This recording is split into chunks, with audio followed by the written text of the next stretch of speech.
আপনাদের সামনে আমি অল্প সময় কথা বলবো, যেহেতু আরো অনেক আলোচক আছে। আমি যেই কথাগুলো বলবো এটা যারা গার্ডিয়ান আছেন বিশেষ করে তাদের জন্য। আপনারা যদি মনোযোগ সহকারে কথাগুলো শোনেন, আশা করি এই কথার দ্বারা আপনাদের সন্তানদেরকে ভালো কিছু করতে পারবেন। সন্তানরা ভালো কিছু আপনাদেরকে উপহার দেবে। আমরা আজকে নুরানি মাদ্রাসা শুধু নয়, আমার এই কথাগুলো সব প্রতিষ্ঠান, শিক্ষা প্রতিষ্ঠান যা আছে, school, KG school, primary school সহ যত প্রতিষ্ঠান আছে, সব প্রতিষ্ঠানের অভিভাবক গার্ডিয়ানদের একই দায়িত্ব। এই দায়িত্ব সম্পর্কে আমি কিছু কথা বলবো। আপনারা যারা উপস্থিত হয়েছেন, আপনারা মনোযোগ দিয়ে এই কথাগুলো শোনার চেষ্টা করবেন ইনশাআল্লাহ। আল্লাহ সবাইকে তৌফিক দান করেন, বলেন আমিন। আমরা আমাদের সন্তানদেরকে ভালো মানুষ হিসেবে দেখতে চাই তো সবাই, চাই না? আমাদের সন্তানরা ভালো মানুষ হোক, সমাজের গুরুত্বপূর্ণ স্থানে আমাদের সন্তানরা পৌঁছাক, সমাজের গুরুত্বপূর্ণ কাজগুলো আমাদের সন্তানদের দ্বারা সঠিকভাবে হোক, এগুলো আমরা চাই কি চাই না? অবশ্যই চাই। আজকে দেখেন, আমরা যারা কওমি মাদ্রাসা পড়ুয়া, কওমি মাদ্রাসায় লেখাপড়া করেছি, একটা সময় মানুষের দিলের মধ্যে এরকম একটা কথা ছিল, বা প্রকাশও করত, শুধু দিলের একটা না, প্রকাশ করত যে কওমি মাদ্রাসায় যারা পড়ে, লেখাপড়া করে, ওই সমস্ত জায়গাতে একটা সময়, এখন আলহামদুলিল্লাহ এটা অনেক কমে আসছে, যে মানুষের দ্বারে দ্বারে দ্বারে দ্বারে গিয়ে টাকা পয়সা উঠানো, ধান উঠানো, চাউল উঠানো, এই কাজগুলো মাদ্রাসা ছাত্ররা করে থাকতো। আপনারা এরকম দেখছেন না? এখনো করে কিছু কিছু জায়গায়, তারপরেও আলহামদুলিল্লাহ অনেকটাই কমে আসছে। যার কারণে শিক্ষিত সমাজ যারা, তাদের দিলের ভিতরে তারা এই কথাটা প্রকাশ্যেই বলতো, এটা একটা ফকিরা শিক্ষা বা ভিক্ষাবৃত্তি শিখায়। মানুষের কাছে দাঁড়ে দাঁড়ে যায়, ভিক্ষা করে, মানুষের কাছে চায়। এই জন্য যারা জ্ঞানী এবং যারা জেনারেল শিক্ষিত বিশেষ করে, তারা এই লাইনের সন্তানগুলো খুবই কম দিত। কওমি মাদ্রাসায় ছাত্রদের কম দিত। এখন আলহামদুলিল্লাহ মাদ্রাসা শিক্ষার গুরুত্ব অনেক বাড়ছে আমাদের দেশে। এখন বিশেষ করে এই নুরানি মাদ্রাসাগুলো এত ভালোভাবে চলতেছে, যেটা আমাদের মুসলমানদের জন্য, ইসলামের জন্য খুবই উপকারী। কেন? আজকে মুসলমানের সন্তান, যেহেতু আমরা মুসলমান, আমরা আখিরাতকে বিশ্বাস করি। কি বলেন? আখিরাতকে বিশ্বাস করি না? আমরা যেহেতু মুসলমান, জান্নাত জাহান্নাম বিশ্বাস করি, সেহেতু আমরা চাই আমাদের সন্তানরা এই দ্বীনের কিছু জ্ঞান শিখে, দ্বীনের উপর জীবন যাপন করে জান্নাতের রাস্তায় চলুক। এটা তো আমরা সবাই চাই। তো এই জন্য আমাদের মুসলমানদের পিছনে ষড়যন্ত্রকারী অনেকেই আছে, যারা ইসলামের ক্ষতি করতে চায়, ইসলামকে ধ্বংস করতে চায়, ইসলামকে মুছে দিতে চায়, মুসলমানদের দিল থেকে কোরআনকে সরে দিতে চায়, মুসলমানদের থেকে ঈমানকে কেড়ে নিতে চায়। এরকম কার্যক্রম করনেওয়ালা অনেক আছে। শুধুমাত্র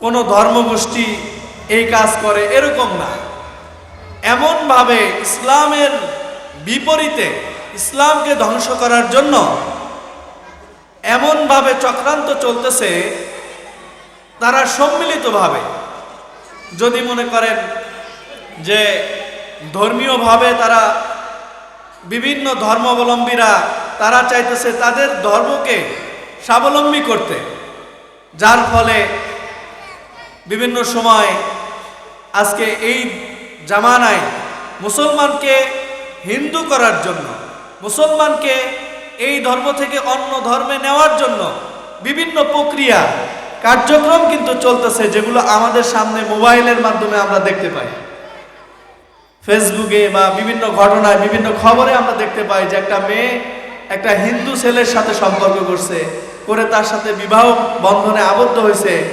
এমন এক সময় সে এই ধর্মটা ত্যাগ করে তাদের ধর্মে চলে গেছে। এই ইতিহাস কিন্তু মুসলমানদের ছিল না, এটা ছিল যে হিন্দু তার ধর্ম ত্যাগ করে মুসলমান হয়েছে, খ্রিস্টান তার ধর্ম ত্যাগ করে কোরআনকে বুঝে ইসলামকে বুঝে মুসলমান হয়েছে। এরকম ঘটনা একটা সময় অহরহ ছিল, কিন্তু এখন উল্টো, মুসলমান তার ধর্ম ত্যাগ করে অন্য ধর্মে চলে যেতেছে। কিভাবে? তাদের দাওয়াতি মিশন, তাদের দাওয়াতি মেহনত অনেক বেশি আমাদের তুলনায়। যেমন এই যে আজকে নুরানি মাদ্রাসা, এই মাদ্রাসা শুরু হয়েছে কারি বিলাস সাহেব রহমাতুল্লাহ আলাইয়ের একটা চেষ্টার মাধ্যমে। হাফিজি হুজুর রহমাতুল্লাহ আলাই তিনি নির্বাচন করেছিলেন একটা সময়, আপনারা যারা মুরব্বী শ্রেণীর আছেন তারা জানেন। হাফিজি হুজুর রহমাতুল্লাহ আলাই নির্বাচনকালে সাংবাদিকরা তাকে প্রশ্ন করেছিল যে হুজুর, আপনি যদি ক্ষমতায় আসেন তাহলে কি করবেন? টিটকারিমূলক প্রশ্ন। তারা জানতো যে হাফিজ হুজুর ক্ষমতায় আসতে পারবে না, এককভাবে সারা দেশে সরকার নির্বাচন, এটা সম্ভব না। তারপরেও সাংবাদিকরা জিজ্ঞাসা করেছিল আপনি যদি ক্ষমতায় আসেন তো কি করবেন? ওই সময় আমাদের দেশে গ্রামের সংখ্যা ছিল ৬৭,০০০। বলছে আমি যদি ক্ষমতায় আসি তাহলে ৬৭,০০০ গ্রামে ৬৭,০০০ মক্তব কায়েম করব। বলে সুবহানাল্লাহ। ৬৭,০০০ গ্রামে ৬৭,০০০ মক্তব কায়েম করব, যেন আমাদের মুসলমানের সন্তানরা তার বুনিয়াদী শিক্ষা, প্রথম শিক্ষা কোরআন হয়, তার প্রথম শিক্ষা কালিমার শিক্ষাটা যেন শুদ্ধ হয়, তার দিলে যেন কোরআন থাকে। অন্তত সে শেষ জামানায় হোক সে এসপি, উকিল, ব্যারিস্টার যাই হোক না কেন, তার থেকে যেন ঈমানটাকেও সিনায় নিতে না পারে। এটা ছিল আমাদের আকাবেরদের ইচ্ছা। তো যাই হোক, আপনারা জানেন যে আমাদের দেশে একটা সময় সাফাই মক্তব নামে একটা মক্তব চালু ছিল প্রত্যেকটা মসজিদেই প্রায়। যারা মুরব্বী শ্রেণী আছেন ভালো বুঝবেন যে মক্তব সেটা কি। প্রাইমারি স্কুলগুলোতে তো 10টা থেকে ক্লাস, তাহলে সকালবেলা ঘুম থেকে উঠে আমরা মক্তবে যাইতাম, মসজিদের মক্তবে। ইমাম সাহেব হুজুর আমাদেরকে একদম কায়দা থেকে শুরু করে আমপাড়ার মাধ্যমে কোরআন শরীফ পর্যন্ত পড়াইতেন। একটা সময় হলো কি, আমাদের দেশে বিভিন্ন চক্রের মাধ্যমে একটা সিস্টেম চালু হইল, সেটা হলো যে সকালবেলার ক্লাস। সেটা কারা প্রথম শুরু করছে আপনারা অনেকেই জানেন। ব্রাক স্কুল নামে একটা স্কুল ছিল, এখনো অনেক জায়গায় আছে, কিছু কিছু আছে। এই স্কুলের ক্লাস কিন্তু 10টা থেকে শুরু হতো না। আমরা অনেকেই ব্রাকে লেখাপড়া করেছি, তো এই স্কুলের ক্লাসটা শুরু হতো সকালে, একদম মর্নিং ক্লাস। সকালবেলা ঘুম থেকে উঠেই স্কুলে যাইতে হতো।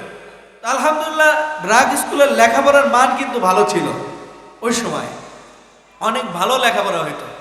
কিন্তু একটা জিনিস ক্ষতি হতো, সেটা কি? সেটা হলো মুসলমানদের সন্তানরা সকালবেলা যে সাফাই মুক্তবে কোরআন শরীফ শিখত, এই শিক্ষা ব্যবস্থায় সে আর যাইতে পারতো না। কেন? তার ক্লাস সকালবেলা, ফজর পর সকাল 8টায় তাকে ক্লাসে যাইতে হতো ব্রাক স্কুলে, যার ফলে সে সকালে যে মক্তব পড়তো এটাতে যাওয়া তার আর সুযোগ হয় না।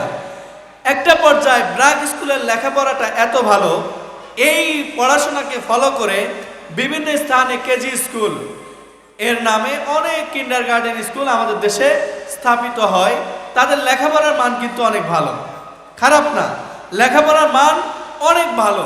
কিন্তু সমস্যা হলো মুসলমানের সন্তান হিসাবে আমাদের যে ইমানি শিক্ষা, বুনিয়াদী শিক্ষা, প্রথম শিক্ষা যা হওয়া উচিত, রসুল হাদিসের মধ্যে বলছেন তলাবুল ইলমি ফারিদাতুন আলা কুল্লি মুসলিম, যে সকল মুসলমানের জন্য যতটুকু দিন শিক্ষা করা ফরজ, এতটুকু দিন শিক্ষা করা, এই ফরজ বিধানটাও লঙ্ঘন হয়ে যাইতেছে এই জন্য যে আমরা কোরআনের শিক্ষা বাদ দিয়ে আমাদের সন্তানদেরকে এই জাগতিক শিক্ষায় আগ্রহী করে আমরা পড়াইতেছি। কেন? সেখানে লেখাপড়া ভালো হইতেছে।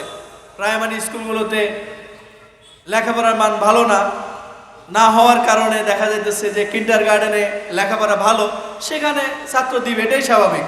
কি বলেন আপনারা? তো সেটাই শুরু হলো। এগুলো দেখে ওলামা ইকরামের ভিতরে ফিকির আসতে শুরু করলো, কি করা যায়, কেমনে আমাদের সন্তানগুলো আবার কোরআনের দিকে ফিরে আসে। কারি বিলাই সাহেব রহমতুল্লাহ আলাই হুজুরের অক্লান্ত পরিশ্রমের মাধ্যমে, অনেক পরিশ্রমে তিনি বিভিন্ন সময় এটাকে নিয়ে ফিকির করতে করতে একটা পর্যায়ে, আপনারা একটা জিনিস কিন্তু জানেন, যারা নুরানিতে এই মাদ্রাসায় আপনাদের সন্তানদেরকে দিছেন, এখানে পড়া যে শুরু হয়, শুরুর অক্ষরগুলো একটু ভিন্ন। খুব মনোযোগ দিয়ে শোনেন। সেটা হলো, আমরা যদি স্কুলে আমাদের সন্তানদেরকে পড়তে দেই, তাহলে তাদের পড়া শুরু হয় স্বর অ থেকে, ক থেকে, ঠিক না? বাংলা বর্ণ, ব্যঞ্জন বর্ণ ক থেকে পড়া শুরু হয়। এরপরে স্বরবর্ণ স্বর অ থেকে শুরু হয়। এরপরে ইংরেজি লেটার এ থেকে শুরু হয়, এ দিয়ে শুরু হয়। কিন্তু আমাদের নুরানিতে যখন আপনি ছাত্র দেন, বইটা খুললেই